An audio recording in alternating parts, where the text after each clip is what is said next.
Everyone, welcome to On the Chain. Hope everyone's doing really well tonight. Where's Jeff? I don't know where Jeff is. Jeff is not here. Just want to let everybody know he's actually on special assignment. He may pop in, though. You never know. Brad Garlinghouse took the hot seat in Senate.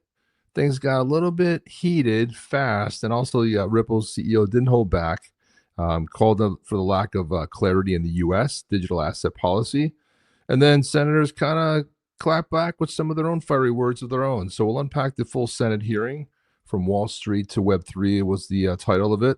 The explosive lawsuit filed by John Deaton against Linqto's original founder and CEO.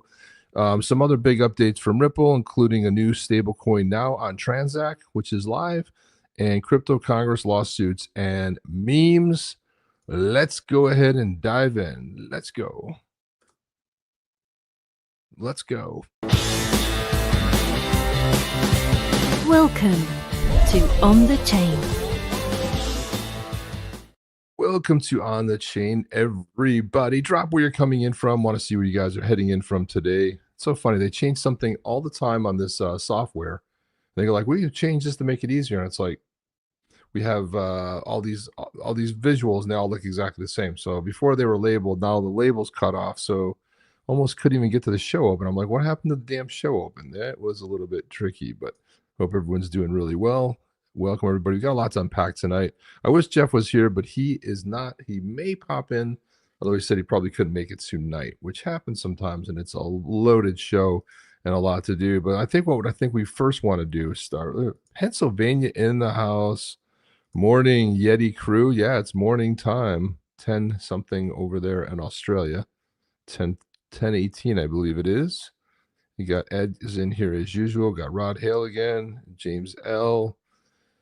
Good to see everybody popping in. Rafi, good to see you. Oh, you know what? Thank you for reminding me on the Yeti thing. Let me see. If Jeff doesn't pop in, I don't know if I'm going to give it away because, again, I don't have access to the main page. So it's a good chance we won't give it away. You can't give it away every time. So there you have it. I don't know where the page is for the giveaway. Had the same issue last time, and it happens. Well, good. I'm glad to see it look better on your TV. Well, that's good. You can't beat that. It's always a good thing, never necessarily a bad thing. But there's a couple different things that happened today. So Garlinghouse, we're going to see a lot of him today because he was also on CNBC.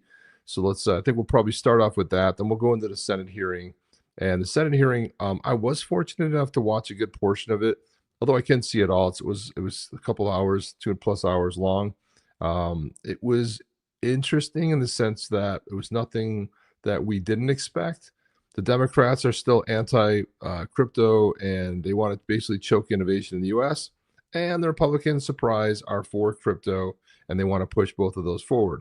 And we saw the Democrats brought in their own ringer, this really grumpy, nutty guy. We have a clip by Kennedy, who had a chance to grill him, but he was just like ornery and he's just yelling and everything. And he was like the ringer for the Democrats, and they asked him a question because Warren Pocahontas got on there and she's like, well, please tell me. And he was like, Trump's bad. Trump's evil. Trump's making money. Trump in crypto. He'll become wealthier than he ever has. It was just it devolved from there. And so they didn't ask any of the other witnesses. They asked the ringer witness, who's from Harvard, another, whack job. And you'll see that a little bit coming up a little bit later. So you'll see some of that. Yeah.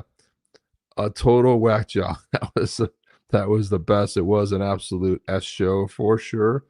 It was an S show. So we'll get into it. But first I want to start by putting on Garlinghouse on CNBC, talking about the BNY partnership. Let's listen in here first, and then we'll, want to hear your comments, and I'll make a couple comments myself. Here we go. Ripple announcing just moments ago that it's partnering with BNY for BNY to be its primary custodian for its stablecoin. Joining us first on CNBC, Ripple CEO Brad Garlinghouse. Wow, that's a nice shot, Brad. It suits you well. You're looking very even presidential almost. Welcome. Thank you. It's good to be here. Good to be back on Squawk Box. You need a custodian. How do you like that? How do you like that? He's saying, oh, you even look presidential. Because if you know, Garlinghouse was in a hearing, so I really, that's probably a real shot. Sometimes they put these green screens back there, but that actually may be looks like it might be on the top of a building or something, or out the window, but you can see the Capitol building in the background. He was in Washington and he was at the hearing today, so good shot that is absolutely legit. So let's listen back. For your stablecoin, why BNY? Well, look, I think as the crypto industry has emerged from kind of the last administration where the industry was being attacked, working with the most trusted, the most, well-regulated, and even the best capitalized partners is a way to continue to build trust in this system. And stablecoins at their core, by their nature, it's, a dollar backed with a dollar in deposits. BNY Mellon has, for a very long time been amongst the most trusted partners out there for as a custody bank. So we're really pleased. We think it's indicative of the shift of tide where we've had headwinds for this industry are now becoming tailwinds. And I think we're going to see a lot of growth. I mean, all the way back to that duel, I think, right? Is that Bank of New York? I think, yeah, Alexander Hamilton. It goes back a ways, doesn't it?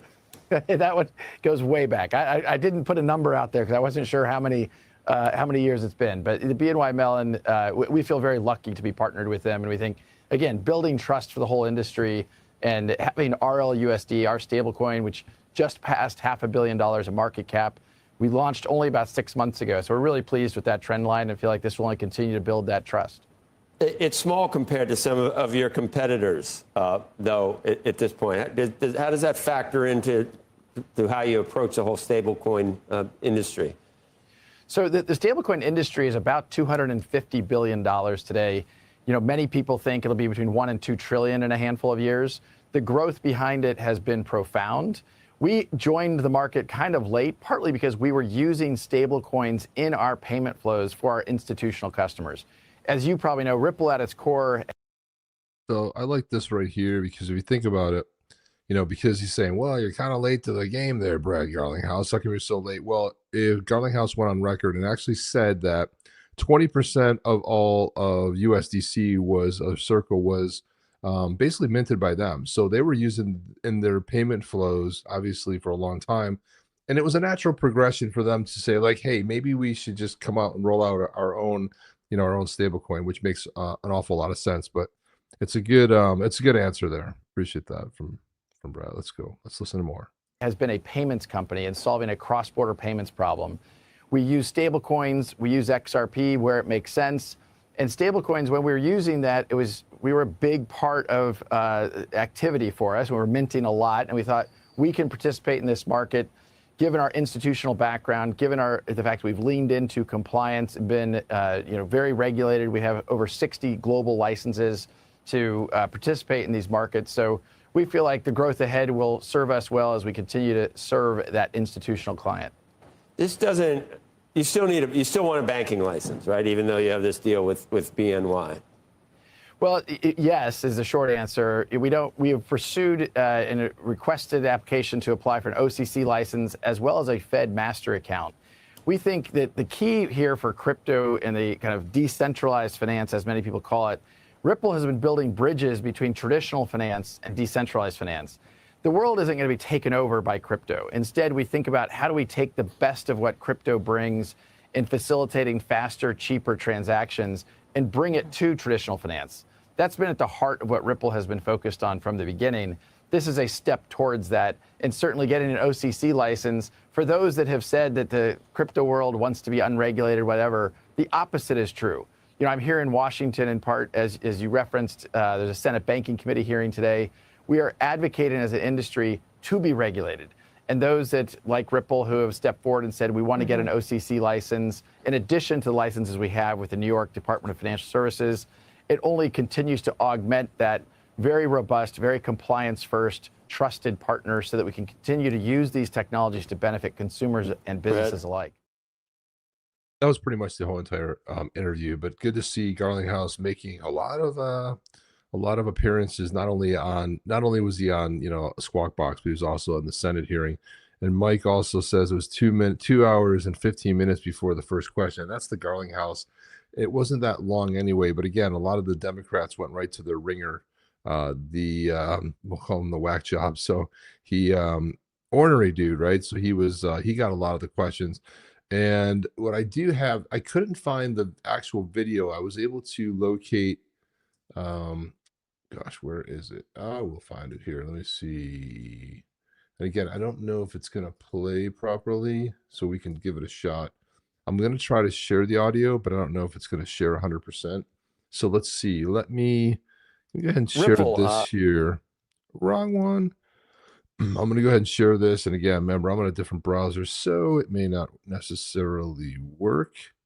So I'm going to do is share the screen, and I don't know if I can share it with the audio or not.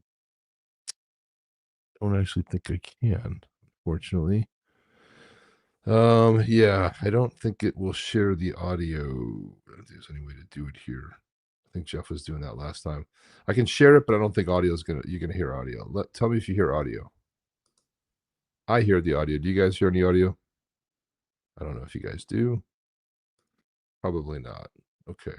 So this was the stream itself. Unfortunately, it's not the actual, no audio. Let me try one other thing. Let me see if this works. We'll try it. Unfortunately, Firefox is a crappy ass browser. Never been a fan of it, but it's the only browser that works right now because they did determine there was an issue with the updates on both the Chrome and whatever the hell Microsoft's browser is called. Flex, what's it called? It's called something odd. I don't actually know what it is. No, it wants you to sign in. This is just a nightmare. It's just can't do anything quick anymore. It's always a song, a dance, always some problem. Man, hang on a second. Let me go ahead and sign into this. So I really wanted to play it, but who knows if we're going to be able to see it or not. Let's see. Yeah, everything's a problem. Let's see. Yeah.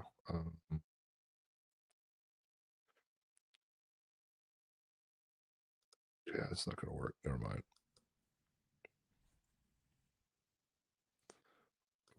Yeah, so forget about it.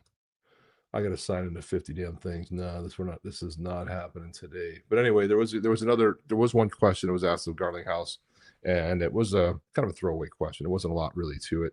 It was a very short question. It was Senator Haggerty that actually gave him the question. But unfortunately, a million people posted Brad's opening statement, which we will look into, but nobody had the heart or even the foresight to do it. I would have had I not known, but I couldn't find it anywhere. If somebody posted it, that would have been a good thing, but I don't believe anybody posted it. But there are 4,000 versions of the full Garlinghouse. Yep. There's not one person that had the chance to post it. Nope. Apparently nobody cared about the question, or maybe they fell asleep. I don't know. But anyway, goes on. So what we'll do now is I want to take a look at. Yeah, the problem is when you got all these browsers, how many times do I have to sign in? 4,000 times to try to sign in. It's annoying as hell. For a browser, I don't need to sign in anywhere. It's just insanely ridiculous.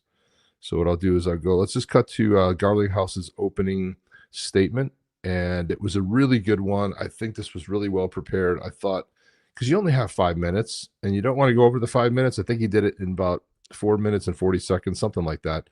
But again, when you're trying to get it in, you're trying to pace yourself, you're in front of the cameras, you're in front of the banking committee, it's like there's a lot going on. You're on television, every word's going to be scrutinized. So it's a little bit of pressure as you're sitting there and saying it. So I wanted to play this. Let's go ahead and Commodore 64, good. We can borrow that. No, I think you don't understand. It's the browser. Anytime you move to a brand new browser, you got to put all your credentials in 50 damn times. And I couldn't even play it on X because I had to sign into X. And that's what I'm talking about. And then even if I sign in, doesn't necessarily even mean that I'm going to be able to do it. And when you're trying to do the show and sign in and do 50 things, it's not going to play well. So that's why I abandoned that effort. So here it is. I will look in the background here while we're watching this, but go ahead and let's listen to this. Want to hear your thoughts. But here's Brad Garlinghouse, his opening statement at the Senate Banking Committee hearing today. My name is Brad Garlinghouse. I'm the CEO of Ripple. Ripple has approximately 900 employees across our 15 offices worldwide. We were founded more than a decade ago with a mission to enable the Internet of Value, a world where money moves like information does today. We build software products that power cross-border payments, stablecoins, and digital custody. Ripple helps financial institutions reduce friction, unlock efficiencies, and serve their customers better. These are not abstract concepts. We work every day with banks that rely on our technology to deliver real results in the global economy. Ripple leverages the XRP ledger, a decentralized, battle-tested, open-source blockchain, as well as its native digital asset, XRP, to facilitate payments. XRP is built to enable fast, low-cost, and highly scalable transactions. From the start, Ripple made the deliberate choice to work with policymakers and regulators, not around them. We have taken a compliance-first approach, operating with over 60 payment, service, crypto, and money transmitter licenses domestically and globally. With regard to the topic of this hearing, we believe smart legislation should be based on several core principles. Consumers need protection from fraud and scams. Markets need proper oversight. Bad actors need to be kept in check. And innovation must thrive. A constructive and workable framework for digital assets and stablecoins that achieves these goals will expand access to financial markets, create jobs, strengthen the economy, and put the U.S. on the path to being a global blockchain and crypto leader. For the last decade, the legal and regulatory uncertainty surrounding crypto has prohibited meaningful progress in the U.S. At Ripple, we certainly saw firsthand how the lack of clear rules of the road can be weaponized to target good actors. In turn, the technology, jobs, and tax dollars that go with it are pushed offshore, reducing regulatory oversight and putting consumers at higher risk. This has severely harmed American businesses, investors, and of most concerned, consumers. Ripple was the tip of the spear for this regulation by enforcement campaign and was subject to an enforcement action in 2020. We were the first leading U.S. company to be sued by the SEC. We and many others understood that a loss here would be a death knell for the industry. Fortunately, after 4 years of a hard-fought legal battle, we prevailed. The court ruled in our favor on everything that mattered, including finding that the token XRP is not, in and of itself, a security. Our victory cleared the path for other market participants to fight back. Despite these headwinds, Ripple still prioritizes education and engagement with policymakers and regulators globally. For companies to have the confidence to continue doing business in the United States, Congress should focus on passing principled and smart legislation with these critical goals in mind. First, set clear jurisdictional boundaries for our main financial regulators. Second, establish pathways for companies to build in the U.S. without sacrificing investor or consumer protections. And third, ensure that the U.S. can be a global leader in crypto by taking full advantage of the benefits and efficiencies brought by digital assets and blockchain technologies. The U.S. possesses the world's deepest capital markets, the most advanced technical talent, and a spirit of innovation that has powered our nation since its founding. There is no reason we should not be the undisputed leader in digital assets and blockchain. Over 55 million Americans participate in the crypto economy today, equating to over a $3.3 trillion market cap. A smart regulatory framework for crypto market structure is essential to realize that future and is overdue. Speaking on behalf of the crypto industry, I urge you to prioritize the passage of market structure legislation for digital assets through this committee and the full Senate, to provide the rules and regulations needed to ensure that the U.S. becomes the crypto capital of the world. Once market structure legislation for digital assets becomes law in the United States, this will catalyze a new era of U.S. competitiveness and unlock efficiencies in financial transactions, dramatically helping consumers and businesses alike.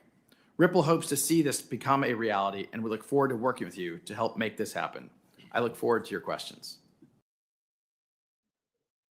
Does look forward to the questions, and unfortunately, he only got one. I think he got one question, and after I signed in and then gave a password and then used an authorization app to sign into X on a different browser, I do have the audio, so I want to see, guys, if you hear the audio. I'm going to attempt to share the screen. Let me know if you do, in fact, hear some audio. Let's see if I can do this correctly. Let's do this. and let me know if you hear audio. It's possible you may not still hear it, but let's try it. There we go. Let me know I'm playing it right now, and let me know if you do hear audio. So I don't know if you hear it. Let me know. There's a 15-second delay here, and I will find out if in fact you do hear it. So what's going on, Jackie? How you doing? Jackie's here. Okay, you still don't hear any audio. Great. This is a complete shit browser and needs to be destroyed. Like, how is it? Let me take an unofficial poll. Does anybody use Firefox? Is there a reason Firefox is still a thing? Please let me know if there's anybody out there. The only reason I'm using it is because the only one that will work with the streaming software until they fix the bug. But who in the hell uses Firefox? As I didn't even know it was still around. I just knew it was one of the ones that they said might work. Does anybody use it? Hell no. Nobody uses it. Nobody uses it. Nobody uses it. Everyone hates it, but they're saying no to sound. It's just garbage. Yeah, it's every time I share the screen, I got to go through 3 damn prompts. It's a really bad browser, and yeah, pretty bad. So it's like you can share the screen, but you can't even share the audio, which is really bizarre to me. Like, you cannot share audio. There's nothing that allows you to share the audio, which is really weird. Indeed, man.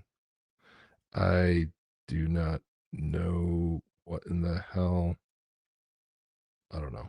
But anyway, it was the question. It was just a simple question. It was nothing in depth. It was nothing great, but I did want to play it. And if you guys find the link out there, let me know. If you found somebody that actually posted it, 4,000 people posted what we already watched, but not one person thought like, I wonder if people would actually want to see Brad Garlinghouse answering one damn question. Because I think there was only one. Again, I didn't get to see it all, but I think there was only one question. And if there was more, because I put in there and I just couldn't find it. So if anyone finds it, please send it to me and we'll take a look at it sometimes during the broadcast, and I'll ask you guys to send it to me. Yeah, he did roast the SEC when he said we were sued by the SEC and we prevailed. That was awesome when he talked about that. Yeah, it was 20 years ago, and it actually operates like 20 years ago. Just garbage, absolute garbage. But I can't be too disappointed because otherwise I wouldn't be able to stream, because I got a problem with two other browsers that I might possibly use. And the native Safari, which runs on a Mac, doesn't even work with the streaming software. So go figure. So there's not a lot of options out there. So you have to take what you can get. Okay, so there were 2 questions basically, but it was the same question. Got it. Yeah, and it wasn't anything earth-shattering. I actually thought what he said in the open, and the fact that he was given 5 minutes, was actually really well done. Like, he covered a lot of ground in those 5 minutes, and it was just under 5 minutes. And it was interesting during the hearing because a lot of the senators went over, and Tim Scott, who was kind of like running point on it, was kind of cool. He was like, and after he'd be like, well, you were like 30 seconds over, or you like 2 minutes over. Like, he wasn't being a stickler for time. If there was the good things going on, he did it for both Republicans and Democrats. But most of the time, people did keep with the time. They have timers; they can see when they're over time. It's not like they don't know. But sometimes, you need a little bit extra time to flesh it out, and that's kind of what happened there. So you did find it, Mike. You found it. Let's see. Can you unfortunately, the way this works is I can't get it on this browser because yeah, that's great. It looks like you did send it to me. So it looks like it's on Garlinghouse's yeah, unfortunately you got to DM that to me. DM it to me on X, send it to me as a DM, because is this it here?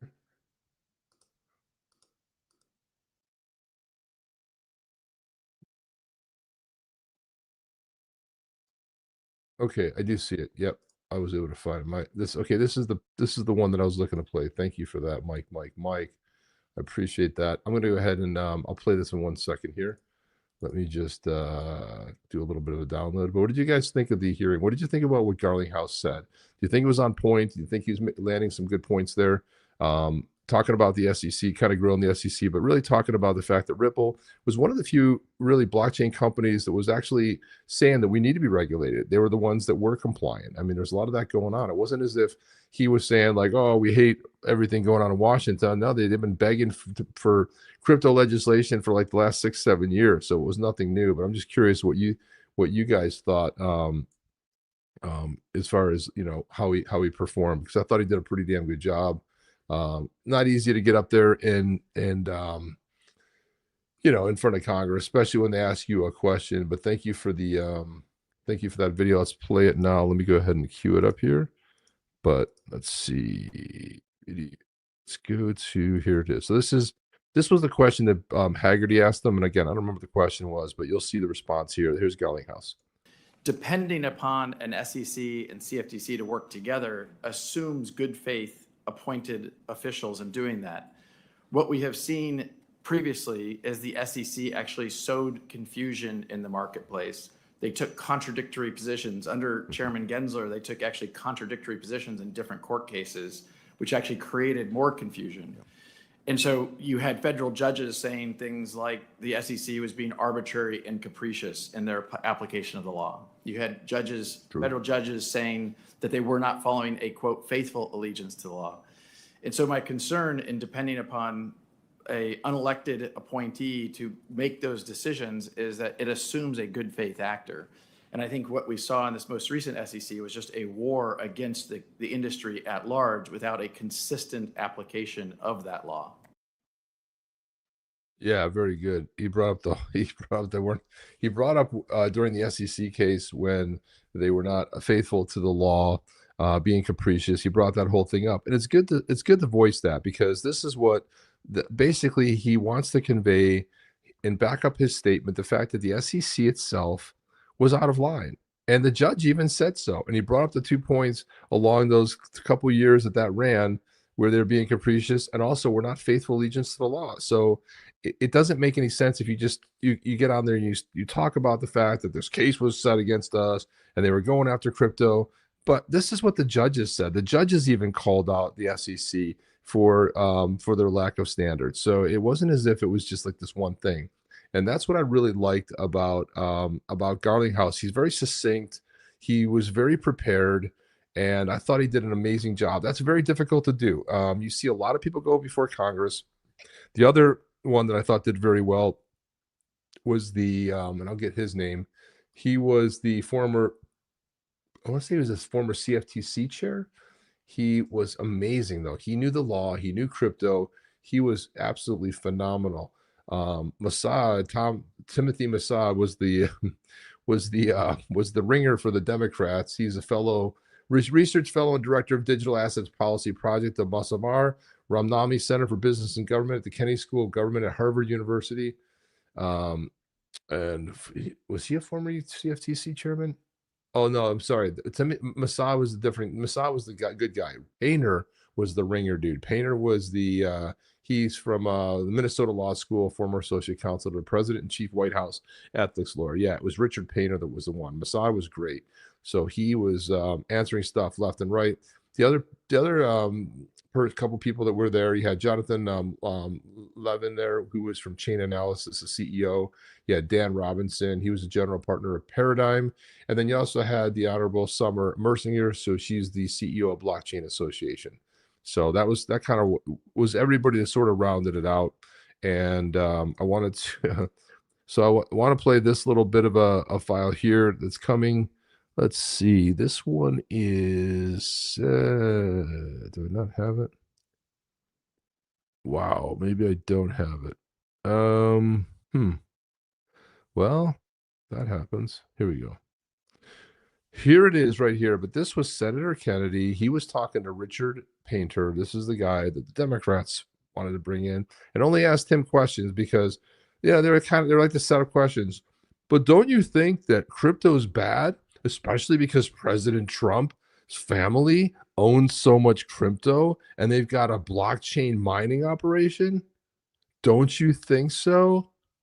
Nod, wink, wink. This is the kind of like questions they were asked. And then, of course, Painter gets up there, and this is him here. But you're going to see Senator Kennedy. This is his exchange with Richard Painter. Am I saying that right? Yeah, Richard Painter. Boy, he painted him painted him up and down. But here we go. And I just thought this was brilliant. After we watch this, I'll tell you why I thought this was a brilliant exchange. You think Senator Gillibrand is a crook? No, and I do not think all politicians are crooks.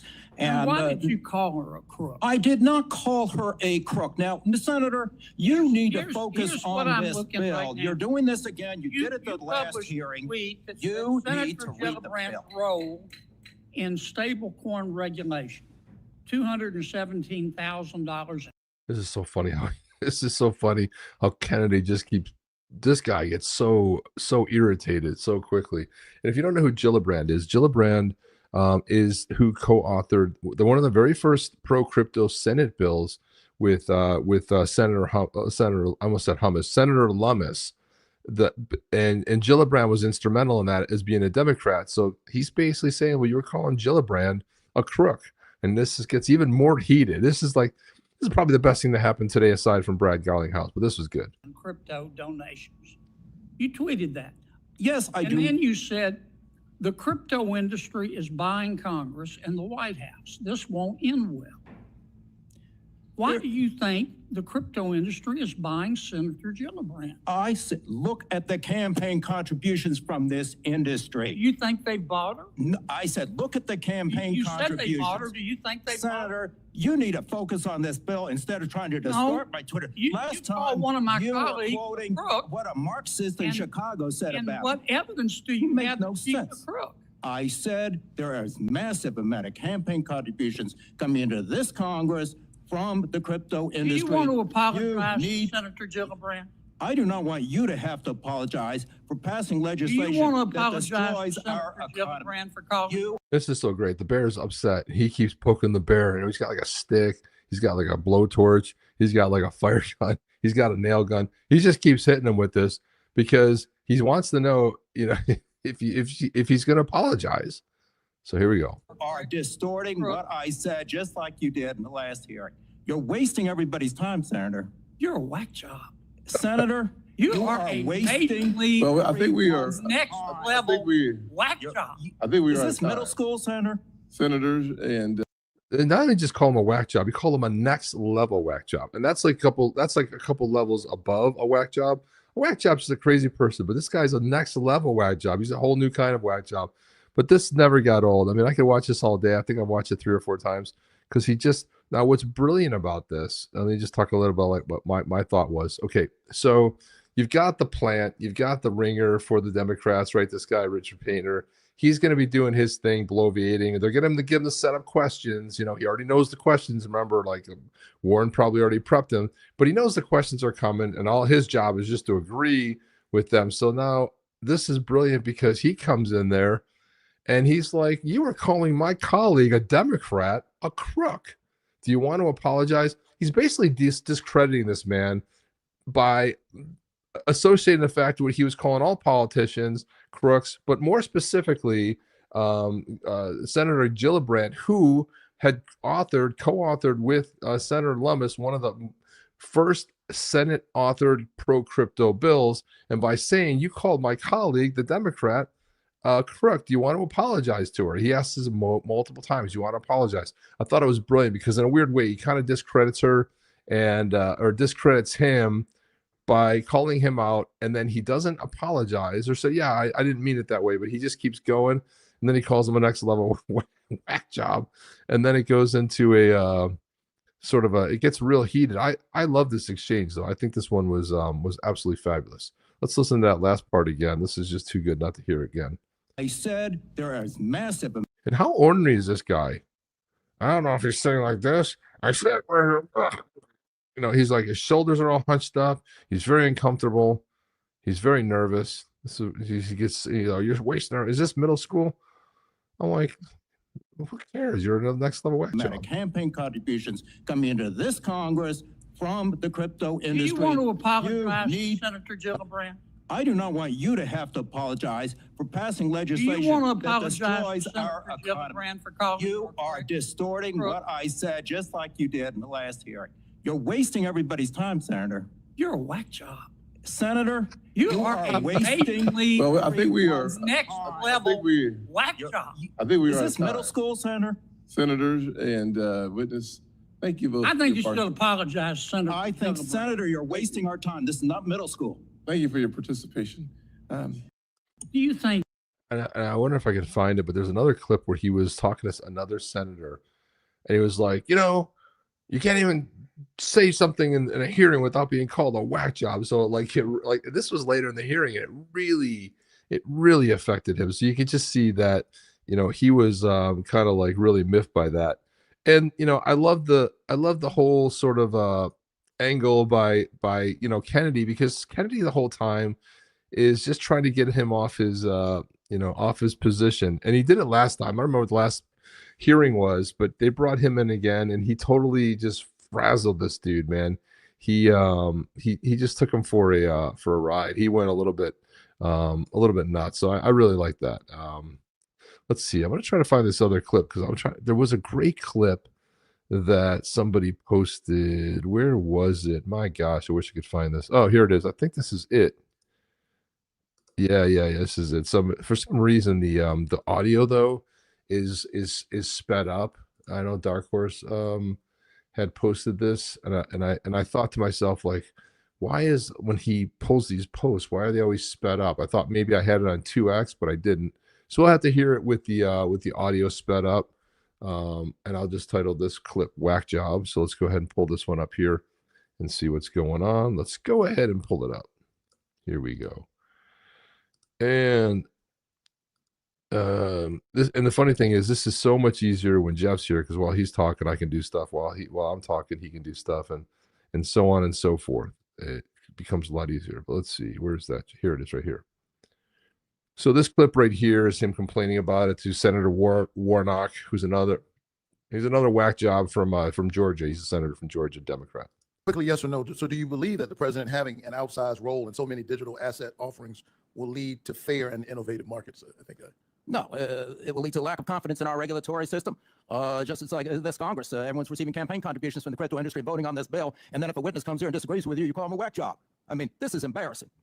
It's like this Congress, everyone's receiving campaign contributions from the crypto industry, voting on this bill, and then if a witness comes here and disagrees with you, you call him a whack job. I mean, this is embarrassing. What's going on in this town? I agree that the President Trump's crypto corruption. You call him a whack job. This is hilarious, man. He was apparently frazzled by that whole chain of events. He did not take lightly to that whatsoever. My God, he was a little bit thrown off by that whole entire thing. But that was some of the biggest things that kind of came out of today. Not a lot happened, but I think the best testimony came from Brad Garlinghouse, talking about the crypto industry needs regulation. The fact that Ripple, the company, has been, they have been transparent and open, trying to be as compliant as possible, but didn't know the rules of the road. So in order to know the rules of the road, you have to be able to come from a position of where you kind of know. You can't be like regulation by enforcement, like, oh, come on in, you didn't register, okay, we'll bring you in and we'll deal with you. So this right here is what Garlinghouse basically posted after the fact. He said, thank you, Senator Tim Scott. Of course, Tim Scott was basically running the hearing today, and the entire Senate Banking Committee for hosting its first hearing on comprehensive crypto market structure legislation today. And in a refreshing change from the rhetoric of the Gensler years, dig.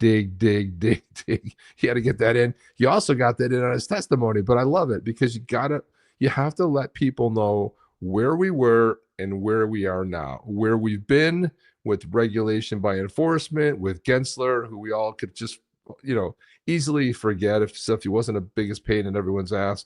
But he's making the good contrast here. In a refreshing change from the rhetoric of the Gensler years, every senator affirmed that crypto technology is here to stay, and it does deserve rules of the road. Now, I will say that what those rules are, it sounds to me like the Democrats, if they're making the rules and they're going to be the rule makers, they want to basically put their thumb on crypto. I think the Republicans are a little bit more pro-innovation. They kind of want to maybe, put some rules in. Kennedy did speak on his opener before he asked the question, and his concern was, will the House and the Senate, will Congress get it wrong? He acknowledged the fact that it was a very moving technology, and that a lot of Congress just didn't know, and their staffs didn't know. And he was worried that they couldn't get educated quickly enough to be able to create the right regulation, which I think is heavily the reason why they're leaning on people from the crypto industry. And when you hear someone like a Brad Garlinghouse say, yeah, we wanted crypto. And also too, you had the other gentleman, the former CFTC's chair today, who was really good. I wish if you guys haven't seen that, I'd recommend you going back there. The guy was sharp, very, very quick. They try to throw these gotcha questions at him. He was having none of it. He was like, no, that's not it. No, it's not this at all. It's this, this, and this. But they tried, especially the Dems, try to throw him off a little bit. Brad Garlinghouse went on to say that the legislative process is really simple, but we're past the starting line, and that's in itself the major step that gives me hope that the U.S. can make up for lost ground. And there it was right there. This is Timothy Massad right there. He was fantastic. He sat right next to Garlinghouse, and he got a bunch of questions as well. But he was really, one of the things they tried to get him on was like, well, one of the Democrat senators said, well, you said when you were with the CFTC, well, what did you do? Did you try to work with the SEC? He said, of course. When I was there, that's exactly what we tried to do. But it was said during this hearing that what they don't want is the whole idea of classifying as a security is the wrong way to go. A digital asset, he said, everyone knows Bitcoin's a commodity. And the fact is that digital assets, most of them are. And of course, the Democrat senators focused on what? Well, of course, they focused on the whole idea of like, we don't like meme coins. We're worried about rug pulls. And we're worried about illicit drug deals and money laundering. I'm like, look, man, it would take hundreds of years for crypto to catch up with what the past has already been with the fiat currency. But you could say that about anything. I thought everybody was pretty metered. You could have kind of gone on the attack saying, well, because this guy Massad basically said, well, almost everything's above board. He goes, it's all KYC AML. The fact is that, are there ways to bypass that? There are, but you can also, one of the things the key pieces I thought they missed was most of the time when there's illicit stuff going on and they know who those people are, they can trace the payments. You can't trace fiat currency. I mean, unless the bills, remember those old movies like, all right, give them the $2 million on marked bills, and they give them, and they're all marked. They don't know they're marked, and they go to spend them, and they get busted, right? It's kind of like that. It's kind of, you can trace the different points, and find out where that crypto's final destination is. There's ways to find that out, right? In fiat currency, there's no way to find that out. When you dump a pallet of a couple $2 billion over to Iran, you don't know where that money ends up. Who knows where that money ends up? There's no way to trace it. So I thought that was a missed opportunity because they're always, well, the illicit drugs, it's bad. Bad people use it, but what percentage of that? And he also made the point that Massad basically said that, hey, there's a lot of stuff that goes on. Most of it happens on, regulated exchanges, but above board, the fact that they are regulated and the fact that they are registered and that they use know your customer, AML, anti-money laundering sort of rules. And he said, yeah, there are people that use, decentralized exchanges, DEXs out there, but very few. And how many real people actually go ahead and use them? And even with that, they're starting to tighten up. And if you notice some of the exchanges, foreign exchanges, which there was no, KYC AML at all, but now you're starting to see that more and more of that's cropping up and a lot of things are more traceable. So there's a lot of that too. So let's go into here. Kennedy is awesome. Says, thank you for sharing that link earlier. Appreciate that. One of my favorite senators. He's fantastic. He's always entertaining. He always has ways to position it because drug dealers don't use cash. Oh no, never. They never do.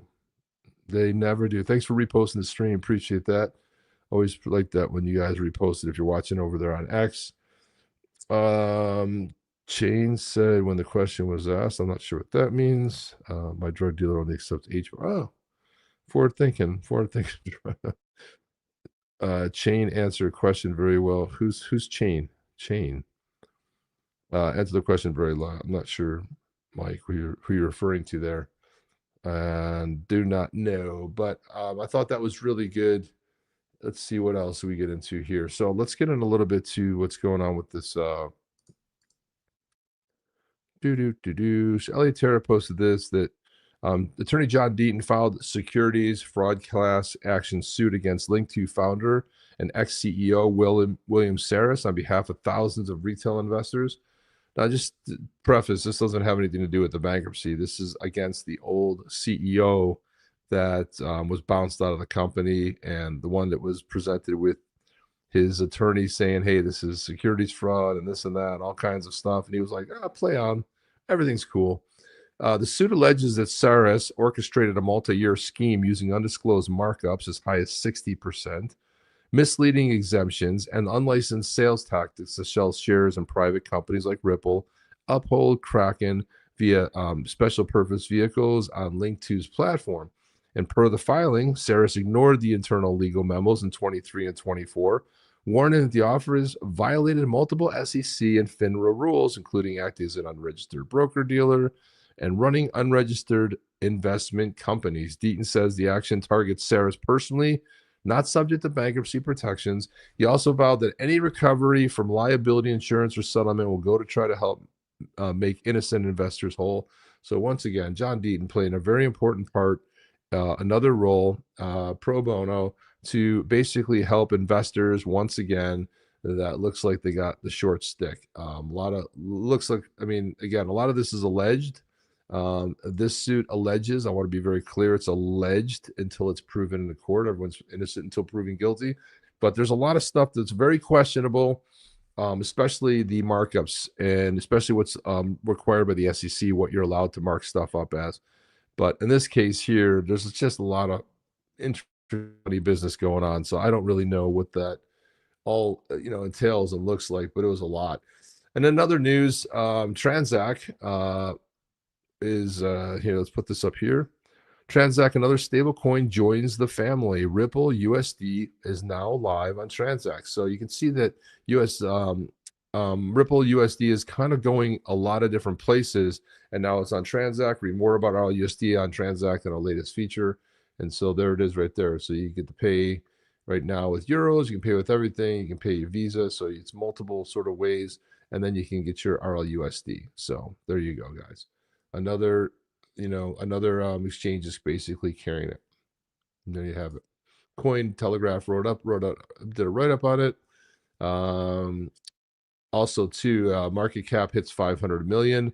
It feels like just not too long ago, maybe a couple weeks ago, it was only at 300 million. So it does seem to be gaining a lot of traction here for sure. Let me just go here and click off of that. So now it's available in 64 markets on Transak. The supported jurisdictions include key markets, including the US, the UK, European Union. Integration has been in the works for about 3 months to ensure regulatory alignment across markets. Look at that beautiful graphic. Look at that. So there you have it. Decentralized exchanges on the left right here. The funny thing is you don't even have the, I did not see in this graphic. I do. Interesting. I don't see the XRPL. That's also has one. It has the first decentralized exchange. Here's your centralized exchanges. Here's your wallets. And across the top, we've got gaming and NFT. So there you have it. CeFi over here and real world assets over there. Nice little graphic there. In addition to supporting 450 native crypto services like MetaMask, Trust Wallet, Ledger, Coinbase Wallet, Uniswap, and Phantom, Transak will also enable a wide range of payment methods for RLUSD. Gangwar said that it can be purchased using the full range of fiat payment methods we support. I personally love Apple Pay. And if you're on Android, I would probably imagine you like Google Pay because it's just one button. You put your whatever your credentials or your face scan and it's done. It already knows your address, knows all that stuff. I love purchasing. I'm like, if they don't have Apple Pay, no one wants to web with their credit card and like, oh God, dude, this arduous process of putting it in there.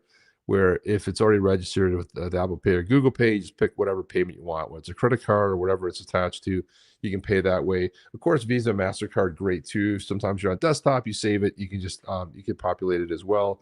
But SEPA in the EU, which is pretty much standard, and then wire transfers in the US. There's a lot of it. Fiat off-ramp support is pending, so that's remains to be seen for the future. And we'll basically see how that pans out. So interesting stuff happening, of course. Yeah, there won't be any Yeti drawing today because I can't get to the list. I have to tell Jeff next time, give me the list so I can think. I need to know which ones I can give away. So that's part of the issue. Yeti BOGO sale today. Buy one, get one free. No, it's not. We're not having a Yeti sale today. We're not. It's not happening, man. Not happening. What else do we have here? Okay.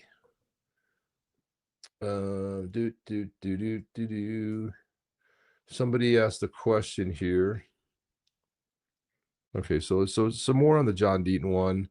This guy Rob Lowe said John Deaton's taking the right track and looking to engage with the creditors committee. We'll have real power on the bankruptcy process. John says, yeah, Rob is correct. We'll have a real say in what happens in the bankruptcy. Freedom asked the question, John, do I have to file anything with you or your office to join the lawsuit?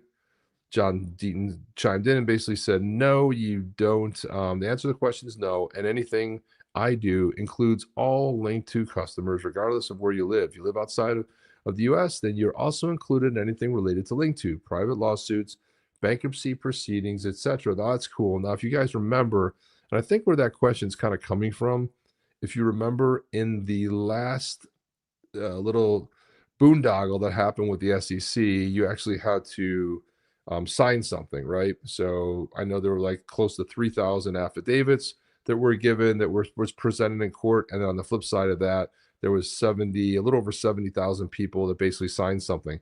In this case, John is representing. It's a little bit different of a scenario. You're not taken to a court. He's the one filing the petition here. So the lawsuit against the original CEO, and he's the one that's going to be running point on it. And he's basically representing all of Linqto holders. So it's somewhat universal. And let's just transition a little bit over to some geopolitical stuff before we get out of here in 9 minutes. But I wanted to talk about this. I laugh at this because Trump just put a 50% tariff on the digital censor state of Lula. Lula's the president there of Lula's Brazil, specifically citing its censorship orders and insane fines against U.S. social media companies for allowing free speech. This is free speech diplomacy and defense of digital trade in one. Bravo. So that's a pretty hefty tariff for Brazil, 50%. It's probably gonna be crushing for any exports coming into the U.S. for sure. So that's a pretty big one. Yeah, that's a rough one right there. And we have this one. Somebody posted this. I don't know if anybody lives out close to Los Angeles. I know we have people from California, but maybe you can verify this, because I've been seeing this, and I don't know the reason why, but people are asserting that. Yeah, I'm going to turn this. I'm going to turn the guy's on the 110 in Los Angeles. Here he is. He's on the 110. He says this is 8 a.m. Monday morning. Well, maybe it's after the holiday. So maybe a lot of people took off like a long weekend, right? They took Friday off, they took Monday off. I don't know. But he's saying how many illegals were really in Los Angeles, California. This is the 101 freeway, one of the busiest freeways in LA. And it's just outside of Los Angeles, heading into LA at 8 a.m. on a workday. And then Stephen Miller chimed in and said, what if the entire time the key to fixing our city was enforcing our immigration laws? I don't know. I don't know why. I mean, if you got, I've been to LA too many times. I used to, when I had my company, I used to have an office out there in Burbank. And every time I went from LAX to the office, it was insanely busy. Didn't matter if it was midnight. Didn't matter if it was 8 a.m. Didn't matter if it was 5 a.m. It was nonstop with busy all the time. So I don't know if that's true. I don't know really where that's coming from. I know that, who knows? I mean, it was a holiday week. Who really knows with that? Chad says, hey, Brazil, negotiations start now. Start now. There you go. And there's another question to Brad that we missed. Here's the YouTube link, but I have to go in 2 minutes in. Thank you for that. Let's see, who is that? That was the other. Let me see if I can. Let me see if I can get to this real quick. I know you gotta bounce. I don't know, but thank you, Mike, for bringing that up, because I would like to see the other question, if it's indeed possible. Let me do this, and let me hold on. It's not letting me do it, but it's not. There we go. Okay, that's on YouTube. So yeah, this one I had. Unfortunately, I can't show the screen. I have to actually be able to download it. But I did have that one, unfortunately, because it can't share the screen. But thanks for pulling anyway. I was unable to do that. 2 hours and 11 minutes in. Yeah, I had it queued up, but we couldn't share the screen. And because we couldn't share the screen, you guys couldn't hear it. So, I mean, we could share the screen, but you guys couldn't hear the sound. So, again, it has a lot to do with this browser. Let's see. What else do we have here? Let me see what else we have from the video file here. I think that's, man, I don't know. Let me see. No, we tried to play that. Somebody put up this Garlinghouse parody video. Hope we don't get slapped for this. I'm going to put it in the smaller window here. But here it is right here. Good morning, Chair Scott, Ranking Member Warren, and members of the committee. Thank you for the opportunity to appear before you today. My name is Brad Garlinghouse. I'm the CEO of Ripple. Ripple has approximately 900 employees across our 15 offices worldwide. We were founded more than a decade ago with a mission to enable the Internet of Value, a world where money moves like information does today. We build software products that power cross-border payments, stablecoins, and digital custody. Ripple helps financial institutions reduce friction, unlock efficiencies, and serve their customers better. These are not abstract concepts. We work every day with banks that rely on our technology to deliver real results in the global economy. Anyway, I thought that was kind of fun. XR posted that. Those guys make phenomenal, awesome videos all the time. And then here's some other stuff too. We heard so much in the run-up about the tariffs. The tariffs are going to cause massive inflation. The tariffs are going to cause high prices. Well, it turns out none of that was true. Surprise? I'm not. I just would disagree with the premise of your question in the following sense, that there are a lot of economists, Harvard-trained economist Steve Myron, the CEA chair, who put out the report today, who understood all along that the tariff story, that it's going to cause inflation, is not true. And to be fair, I've been on Fox and other networks all the way since January 20th explaining why the tariffs are not going to cause inflation. And now it's in the data that they're not causing inflation. In fact, import prices are going down. So inflation right now is lower than it's been by every measure in more than 4 years, and tariff revenue is through the roof. And so things are working that way, and then let's talk about the economics of why. First, they're working that way because the foreign people who've been dumping products into our country forever and ever have been doing that regardless of other conditions, because they're creating jobs, say, in China by selling stuff to the U.S. And so and President Trump's intuition is we could put a tariff on them and they'll just eat the cost. And that's what we're seeing. But the second thing that we're seeing is, so why is it the prices are even going down for imported goods? It's because President Trump has highlighted how important it is for all of us to believe in an America First agenda. And America First means that if you buy American products, then you're helping yourself by getting a better product, but you're also helping American communities for the people who make those products. And so I think that the demand for imported goods has gone down because the president has convinced people of the benefits of buying American. There you have it. Another win for Trump. He's been talking about this for years.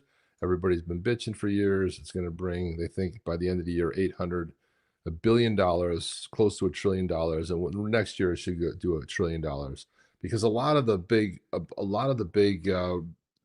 producers that will bring the highest tariffs in aren't even in place yet. I don't know how much is coming in from Brazil, but a 50% tariff, I don't know. It seems pretty good.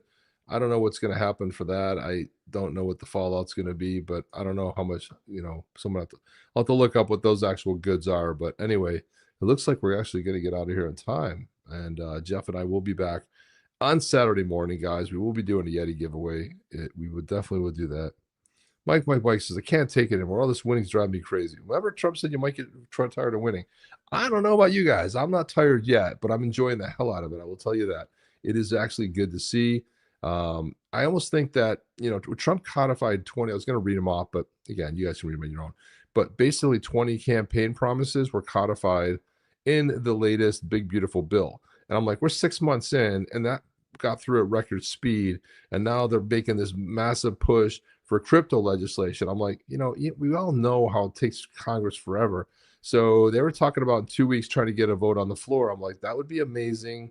I mean, it's probably going to be 3 weeks now because they have the week off because of the holiday. They're back in session next week, I believe. So at least the House is.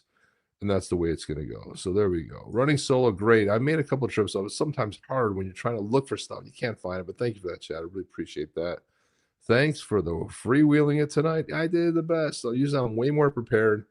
was a little bit off kilter tonight. I don't necessarily like when that happens, but thank you and good night. Yeah, thank you. Appreciate it, Cash. Appreciate you guys coming in here. The faithful that comes in all the time and always contributes to the show, whether it's finding links to stories or clarifying something that Jeff and I might have said incorrectly, which happens from time to time. I'm not going to lie. That definitely rug pull sub day. There you go. There you go. Rug pull sub day. So it was exciting breaking it down. It was great to see. I always think that we're in a good shape for crypto. And I think for once we are positioning ourselves to really have even more winning when alt season does take off.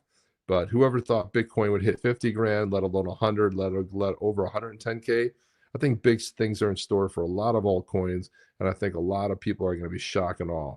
And you know, the funny thing is, most people get in when it starts hitting $4 and $5, be like, oh, this sounds so cheap compared to Bitcoin. Oh my gosh, I can buy 5 for 25. I mean, that's amazing, right? They'll think it's amazing, but we knew before that. So I give us a reach right around here.